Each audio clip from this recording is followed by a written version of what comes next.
Hello friends, welcome to my YouTube channel. Friends, जैसा कि आप लोगों ने थंबनेल में देखा ही है कि हम एसएससी जेईई 2023 की प्रिपरेशन स्ट्रेटजी शेयर करने वाले हैं। तो फ्रेंड्स, उसको शेयर करने के पहले मैं आप लोगों को अपना स्कोर कार्ड दिखाना चाहता हूं, जो एग्ज़ाम अभी एसएससी जेईई का 2022 में हुआ था। तो उसमें मेरा प्री में क्या स्कोर रहा है।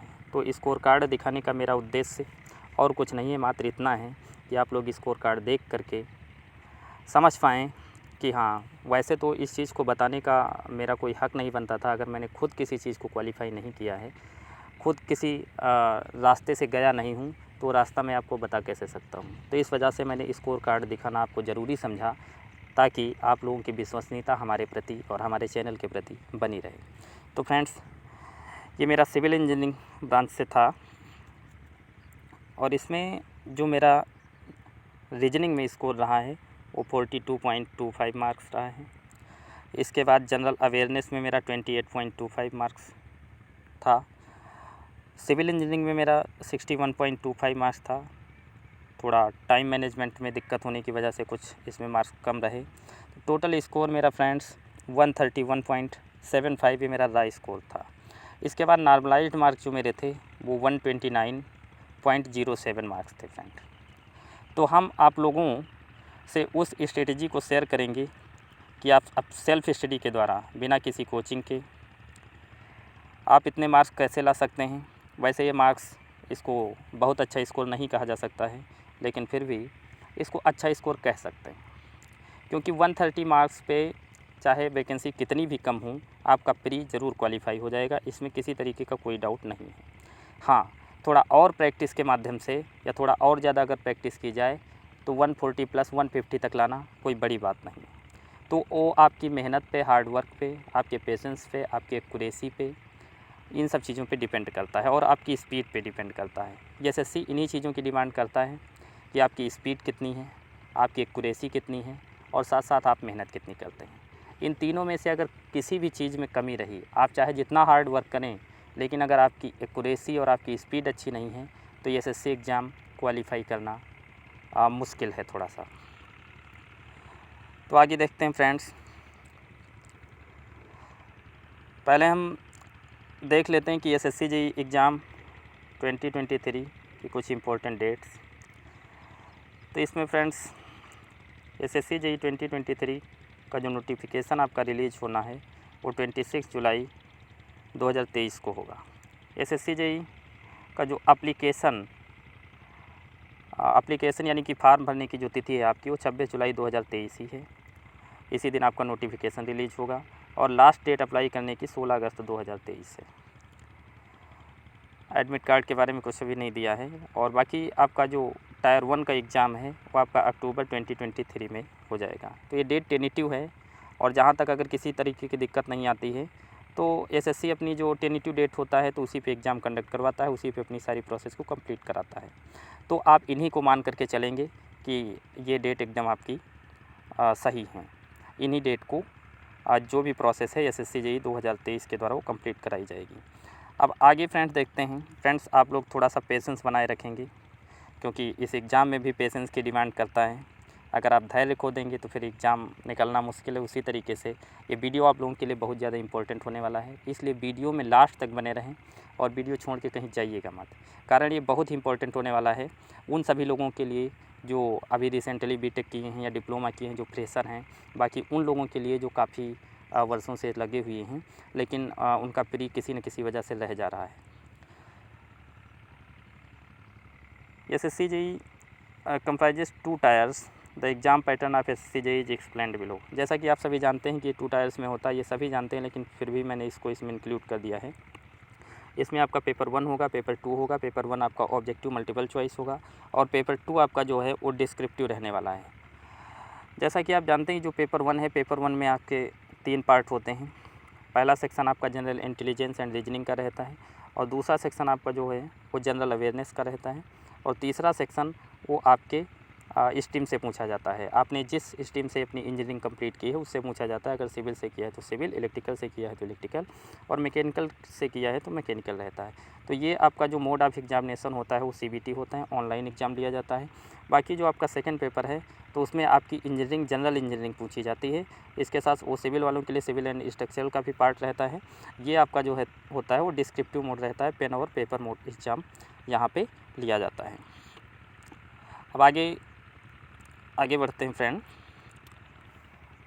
यहाँ पे देखते हैं कि SSC JEE जो पेपर 1 होगा, ये सभी लोगों को पता होगा, लेकिन फिर भी एक बार यहाँ पे मेंशन करना ज़रूरी था। और साथ साथ ही मेंशन इस वजह से कर रहा हूँ कि आपको यहाँ पे मैं बताऊँगा कि आप कैसे स्ट्रेटजी बनाएंगे ताकि इसमें कितने से कितने मार्क्स को टारगेट करना है आपको, ताकि आप अच्छा स्कोर कर सकें। जनरल अवेयरनेस में आपके 50 मार्क्स का पूछा जाता है। जनरल इंटेलिजेंस और रीजनिंग, इससे भी आपके 50 मार्क्स का पूछा जाता है। और बाकी आपका जो आपकी स्ट्रीम है इंजीनियरिंग से 100 मार्क्स का टोटल वेटेज इसमें रहता है। 2 आवर्स का टाइम रहता है और आपको 200 क्वेश्चन अटेम्प्ट करने होते हैं, जो कि एक बिग टास्क है। टाइम मैनेजमेंट में दिक्कत आने की वजह से ही बहुत सारे बच्चे अपने कठिन परिश्रम के बावजूद भी इस एग्ज़ाम को क्वालिफाई करने में असमर्थ हो जाते हैं। बाकी ये चीज़ यहाँ पे 1/4 0.25 मार्क्स का नेगेटिव मार्किंग भी रहती है, तो इस चीज़ को भी ध्यान में रख कर के चलना होता है।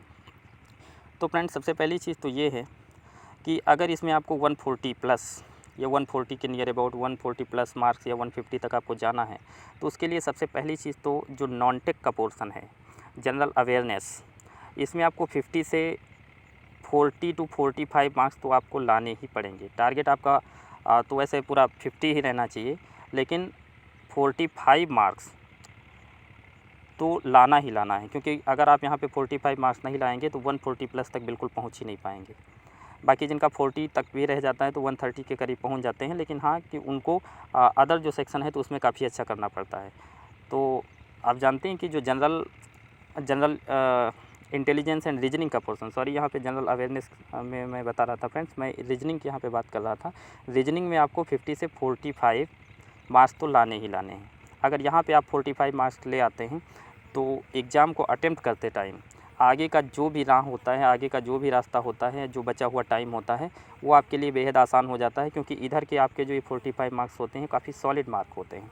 इसमें किसी तरीके की कोई गलती नहीं रहती है, इससे आपका कॉन्फिडेंस भी मजबूत हो जाता है। और ये जो आपका टोटल टाइम होता है ये 30 मिनट के अंदर आपको 45 मार्क्स ले आना है। तभी आप क्या करेंगे कि आगे का जो भी बचा हुआ टाइम है तो उसमें आप बेहद अच्छे तरीके से एग्ज़ाम को निपटा पाएंगे, वरना वैसे आप पेशेंस खो देते हैं एग्ज़ाम में ही और आपका पूरा का पूरा जो एग्ज़ाम है वो गड़बड़ हो जाता है। तो इसमें 45 मार्क्स। इसके बाद जनरल अवेयरनेस की बात करें तो जनरल अवेयरनेस में आपको 50 में, वैसे तो बहुत सारे जो इंजीनियरिंग स्ट्रीम से लोग आते हैं तो उनका जनरल अवेयरनेस पे इतना अच्छा कमांड नहीं होता है, तो वो 15 to 20 मार्क्स ही वो एज्यूम करके चलते हैं कि उतने भी मार्क आ जाएँ तो उनके बहुत हैं, तो 20 मार्क्स को अच्छा ले करके मानते हैं। लेकिन फ्रेंड्स, आज का जो दौर है तो कंपटीशन इतना ज़्यादा बढ़ गया है कि जनरल अवेयरनेस में भी आपको अच्छा करना पड़ेगा।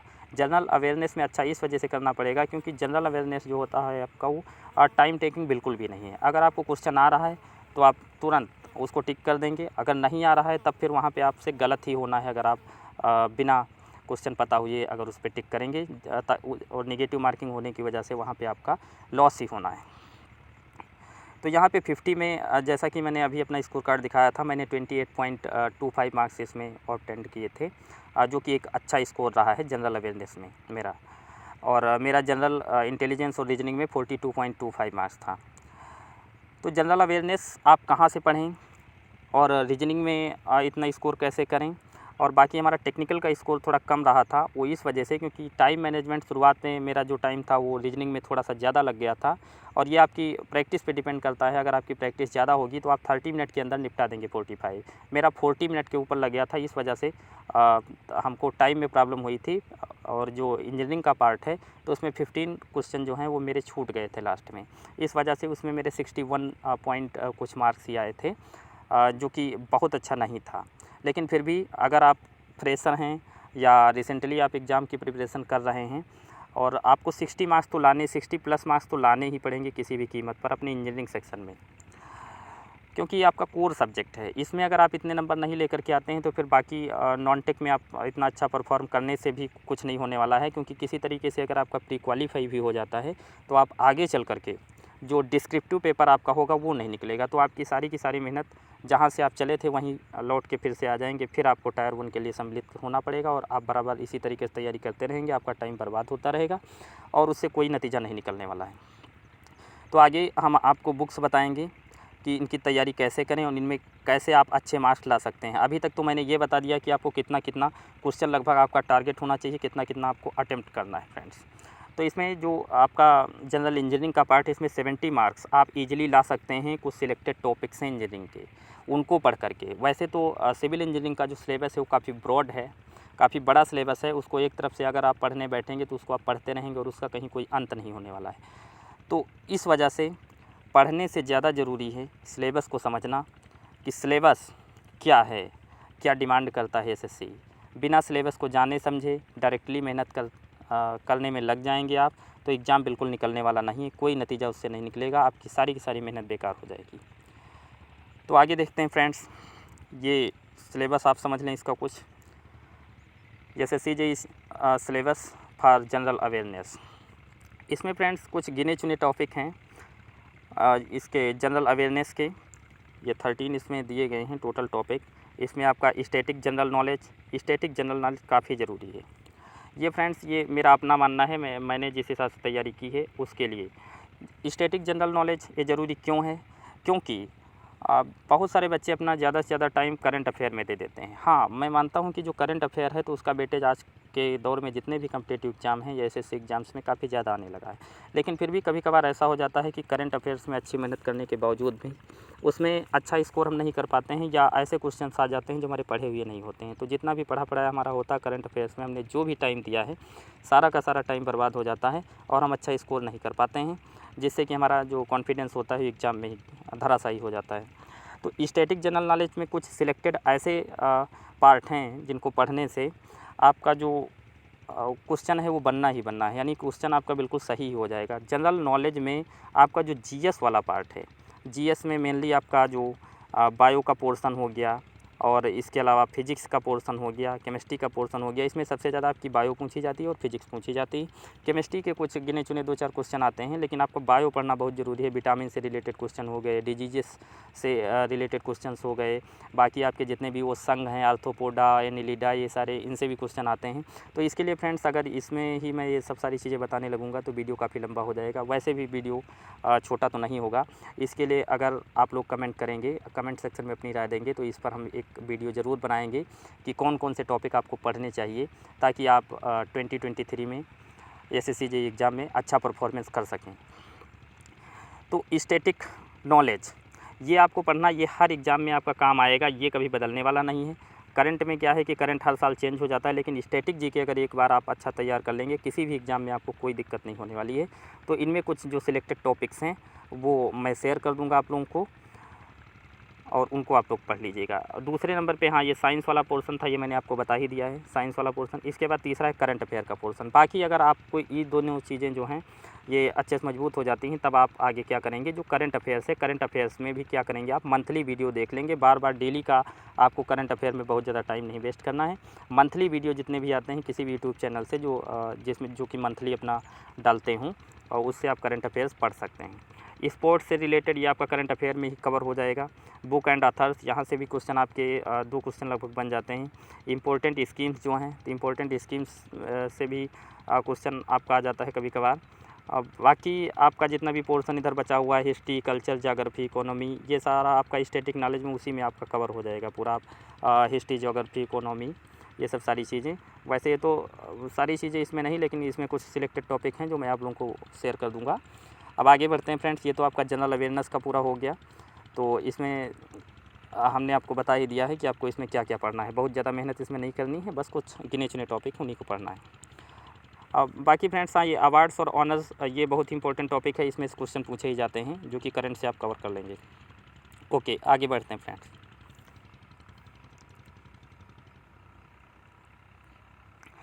इसके बाद हम देखते हैं कि जनरल इंटेलिजेंस और रीजनिंग का क्या सिलेबस है।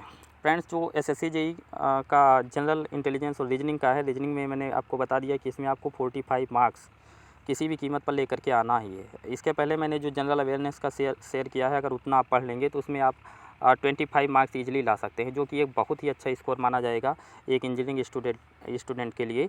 जनरल अवेयरनेस में 25 मार्क्स लाना, क्योंकि 20 मार्क्स भी कभी कभार नहीं आते हैं, जो कि एक बहुत बड़ा टास्क है। 25 मार्क्स अगर आपके आ जाएँ तो कितनी अच्छी बात है।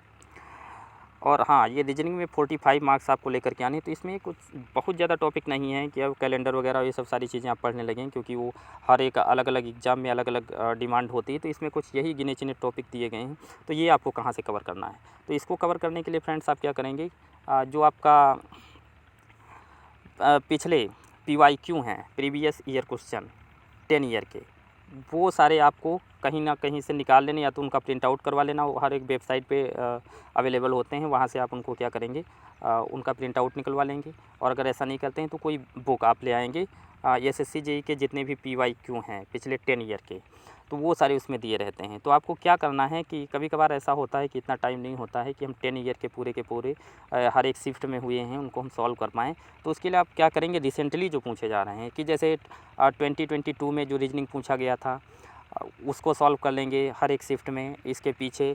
इसके बाद आप आएंगे 2021 में जो भी पूछा गया था, फिर 2022 वहाँ तो एग्ज़ाम ही नहीं हुआ था, मतलब प्रीवियस बैक होकर के जाएंगे आप स्टार्ट करेंगे रिसेंटली जितने भी PYQ हैं वहाँ से स्टार्ट करेंगे, और इसके बाद में लास्ट ईयर तक बढ़ते जाएंगे पीछे, ऐसे क्वेश्चंस को सॉल्व करते जाएंगे। और बार बार इन्हीं को आपको PYQ को प्रैक्टिस करना है, इसके अलावा कुछ भी आपको नहीं करना है कि उसके लिए आप कोई क्लास लें, कुछ नहीं करना है आपको। बस क्या करना है, बार बार इन्हीं को लगाना है। एक बार आप लगाएंगे, आपको टाइम 1 घंटे भी लग सकता है पूरे आप 50 क्वेश्चंस करने में। इसके बाद दूसरी बार फिर उसी को लगाएंगे, उसमें आपका टाइम थोड़ा रिड्यूस होगा, और इसको धीरे धीरे घटाते आपको 30 मिनट पर लेकर के आना है। आपको 50 क्वेश्चन आप 30 मिनट में जब सॉल्व करने लग जाएंगे, वहाँ पे आपको रोकना है, क्योंकि क्वेश्चन उसी बेस पे बनते हैं जैसे कि पहले लास्ट ईयर में पूछे गए हैं। इसके अलावा और किसी तरीके के नहीं बनते हैं। अगर हाँ पेपर टफ़ आ जाता है तो वो सबके लिए टफ़ होगा। बाकी जो भी बच्चे तैयारी करते हैं, जिस तरीके से स्ट्रेटजी है उनकी, तो वही रणनीति मैं शेयर कर रहा हूँ जिस तरीके से एक अच्छा स्कोर किया जा सकता है। ठीक, तो ये फ्रेंड्स हो गई रीजनिंग की बात। आराम से इसमें 45 प्लस नंबर लाए जा सकते हैं। अच्छा रहा तो लोग 50 में 48, 59, 50 तक भी लेकर के आते हैं, 50 में 50 आउट ऑफ 50 लेकर के आते हैं। आगे बढ़ते हैं फ्रेंड्स। SSC JEE जो आपका स्ट्रीम है, ये उसका सिलेबस दिया गया है कि इंजीनियरिंग को हम कैसे तैयार करें। आप उस स्ट्रीम से ही आ रहे हैं, इंजीनियरिंग स्ट्रीम से, तो आपका ये तो अच्छा ही होगा। और जिन लोगों का नहीं ठीक होता है, इसमें तो आपकी कमांड होना ज़रूरी है। ये अगर नहीं होगा तब तो फिर आप तैयारी ही क्यों कर रहे हैं, मतलब ये मैं थोड़ा गलत बोल गया कि तैयारी क्यों कर रहे हैं। लेकिन फ्रेंड्स हाँ, ये तो आपका तैयार ही होना चाहिए। तो इसमें वैसे तो सारे के सारे सब्जेक्ट दे दिए गए हैं, इसमें ऐसा कोई सब्जेक्ट ही नहीं छोड़ा गया है जो पूछा ना जाता हो। तो इनकी आप तैयारी कैसे करेंगे, इसके लिए फ्रेंड्स आप क्या करेंगे कि इसका कंटेंट पहले जुटाएंगे। किसी न किसी कोचिंग में आपको कहीं नहीं जाना है। जो कोचिंग नहीं कर सकते हैं तो उनके लिए ये है कि आप किसी अच्छे कोचिंग के, या आपका कोई फ्रेंड अगर कोई प्रिपरेशन कर रहा हो तो उनके नोट्स आप ले लेंगे, और उन नोट्स में वो सिलेक्टेड टॉपिक, वो सिलेक्टेड कंटेंट दिया गया होता है जिससे कि क्वेश्चन बार बार आए हैं। और इसका गेस आप कैसे करेंगे, इसका अनुमान कैसे लगाएंगे कि प्रीवियस ईयर में जो भी क्वेश्चन आपके पूछे गए हैं, कौन कौन क्वेश्चन पूछे गए हैं। तो उसके लिए फ्रेंड हम सजेस्ट करेंगे एक बुक जो कि नीचे दी गई है। अभी मैं आपको दिखाऊंगा कि कौन कौन सी बुक आपको परचेज़ करना है, बेस्ट बुक क्या रहेंगी, ताकि उसमें हर एक चीज़ आपकी कवर हो जाए। तो नोट्स तो आपको पढ़ना ही पड़ेगा, बिना नोट्स नहीं हो पाएगा, क्योंकि जो बुक्स हैं तो बुक्स में बहुत ज़्यादा ब्रॉड सिलेबस दिया गया है। उसमें से आपको उन चीज़ों को पढ़ना है जिनकी डिमांड करता है SSC JEE एग्ज़ाम। तो फ्रेंड्स ये आपकी समझ में आ गया कि आपको इसमें क्या करना है। आपको नोट्स जुटाने हैं, कंटेंट जुटाना है जिससे क्वेश्चन पूछे जाते हैं। ये मैं फ्रेशर्स की बात कर रहा हूँ, बाकी जो पहले से तैयारी कर रहे हैं तो उनके पास ये सारे कंटेंट अवेलेबल होंगे। बाकी जिन लोगों के पास कंटेंट नहीं है तो उनको हम प्रोवाइड करवा देंगे। अब वो आप लोग अपने कमेंट सेक्शन में बताएंगे। आगे की जो भी हमको शेयर करना होगा उसके लिए हम आपको अपना कॉन्टेक्ट नंबर वगैरह अवेलेबल करवा देंगे, और वहाँ पे सारा का सारा जितना भी कंटेंट है वो हम शेयर कर देंगे। ओके, आगे बढ़ते हैं। तो ये फ्रेंड्स, ये मैंने आपको बता ही दिया था कि आप जनरल नॉलेज कहाँ से पढ़ेंगे, स्टैटिक जीके अपना कहाँ से तैयार करेंगे। दुनिया का ऐसा कोई इंसान है ही नहीं, दुनिया क्या है मतलब इंडिया में, जो तैयारी करने वाला जिसके पास लूसेंट अवेलेबल ना हो। सामान्य ज्ञान की बुक लूसेंट की ना हो। लूसेंट हर एक कॉम्पिटिटिव एग्ज़ाम की तैयारी करने वाले बंदे के पास मिल ही जाएगी। तो इससे ही आप स्टैटिक जीके तैयार करेंगे। इसके अलावा और आपको कुछ नहीं करना है, बस इसी से वो गिने चुने कुछ टॉपिक्स हैं जिनसे एसएससी जेईई बार-बार क्वेश्चन पूछता है जनरल अवेयरनेस के, उनको आपको रट लेना है। जैसे कि आपके जितने भी नेशनल पार्क हो गए और ये नेशनल पार्क हैं, इसके अलावा जितनी भी रिवर्स हैं, रिवर्स के जो उद्गम स्रोत हैं, तो ये सब सारी चीज़ें, और कौन सी परियोजना किस नदी पे बनी हुई है, खनिज से संबंधित क्वेश्चंस, और बाकी इसके अलावा जनरल साइंस भी आपको इसमें मिल जाएगी। बायो का क्या पोर्शन पढ़ना है, केमिस्ट्री क्या पढ़नी है, फिजिक्स में क्या पढ़ना है। बाकी इसमें पूरा का पूरा वो हर एक चीज़ आपको मिल जाएगी जितना आपको पढ़ना है। पूरी नहीं पढ़नी है, सिलेक्टेड टॉपिक पढ़ने हैं, वो मैं अगले वीडियो में शेयर कर दूँगा, आप लोग कमेंट करिएगा फ्रेंड। आगे बढ़ते हैं, वीडियो धीरे धीरे काफ़ी लंबा होता जा रहा है। हाँ फ्रेंड्स, ये हमने अभी तो जनरल अवेयरनेस के लिए मैंने बुक बताई है कि लूसेंट तो सभी के पास है, लेकिन ये बुक आप एसएससी जेईई के लिए मेनली लेंगे। ये इसके लिए क्यों लेंगे, ये घटना चक्र की आती है एसएससी जेईई की। इसमें सॉल्व्ड पेपर होते हैं और ये 45 इसमें टोटल आपके जो पेपर होंगे वो दिए गए होंगे और उनका सोल्यूशन भी साथ में प्रोवाइड किया गया होगा। ये सबके लिए कॉमन आती हो, चाहे सिविल का, इलेक्ट्रिकल, मैकेनिकल, सभी के इसमें क्वेश्चन इंक्लूड किए गए होंगे। तो इससे आपको एक आइडिया मिल जाएगा कि किस तरीके के क्वेश्चन जो हैं वो प्रीवियस ईयर में पूछे गए हैं एसएससी जेईई में जनरल अवेयरनेस से। तो आपको पढ़ते टाइम इस चीज़ का अनुमान हो जाएगा कि आपको किस चीज़ को पढ़ना है, कौन सी चीज़ ज़्यादा पूछी जाती है, कौन सी चीज़ ज़्यादा नहीं पूछी जाती। तो ये बुक आपके लिए ज़रूरी है, ये आप ले लेंगे। मैंने बुक ली थी और इससे अच्छा परफॉर्म किया था मैंने। इसके बाद आगे बढ़ते हैं, ये एक अगली बुक है जो कि एसएससी जेईई 2022 की, आपको 2023 की लेना है अगर आप नई लेने जा रहे हैं, क्योंकि उसमें अभी जो एग्ज़ाम हुआ है रिसेंटली प्री का, तो उसका पेपर अवेलेबल इसमें नहीं होगा, 2022 में नहीं अवेलेबल होगा, यहाँ 2023 वाले में अवेलेबल होगा। ये आईएएस मास्टर पब्लिकेशन की है, जो one of the best book है फ्रेंड्स। अभी तक मैंने इसके पहले मैंने यूथ वगैरह भी लोग पढ़ते हैं उससे, लेकिन उसमें क्या है कि काफ़ी सारी एरर्स होती हैं। लेकिन ये एक ऐसी बुक है जो इसमें आपको एरर, हाँ एक दो मैं नहीं कह सकता, लेकिन इसमें मैक्सिमम क्या है कि एक्यूरेसी का विशेष ध्यान दिया गया है। ये one of the best book है सिविल इंजीनियरिंग के लिए। इसमें प्रीवियस ईयर के topic wise objective detailed solution with theory question मिल जाएंगे। ये 2004 से 2022 तक है, और अभी जो आप लेंगे 2023 वाली, तो उसमें जो क्वेश्चन पूछे गए थे अभी जो रिसेंटली एग्ज़ाम हुआ है वो भी इसमें इंक्लूड होगा, इसीलिए मैंने बताया कि 2023 का लीजिएगा। ये फ्रेंड्स ये बहुत ज़रूरी बुक है, बिना इस बुक के ऑब्जेक्टिव की आप प्रैक्टिस करेंगे तो अच्छा परफॉर्म नहीं कर पाएंगे, इसलिए ये बुक लेना आपके लिए बहुत ज़रूरी है। ऑनलाइन मंगवा सकते हैं या कहीं भी ले लीजिएगा। ओके, और सबसे लास्ट में एक बुक है जो एसएससी जेईई मेंस एग्ज़ाम की है। ये civil engineering subjective conventional solve question इसमें दिए गए होंगे, तो इसको पढ़ना ज़रूरी है। इसको पढ़ना ज़रूरी क्यों है? जिनके पास टाइम नहीं बचता है तो मैं उसकी बात नहीं कर रहा हूँ, लेकिन हाँ जिनके पास पर्याप्त समय है, जिन्होंने पहले से अपनी प्रिपरेशन को जारी रखा है और या आपके पास टाइम बचता है, तो ये बहुत ज़रूरी है। ये इस वजह से ज़रूरी है क्योंकि इसमें जितने भी प्रीवियस ईयर क्वेश्चन आए हैं डिस्क्रिप्टिव या सब्जेक्टिव या कन्वेंशनल सॉल्व पेपर में, जो यानी टायर 2 होता है, उसमें जो भी आपकी स्ट्रीम से क्वेश्चन पूछे गए हैं उन सारे क्वेश्चंस का इसमें सॉल्यूशन प्रोवाइड किया गया है।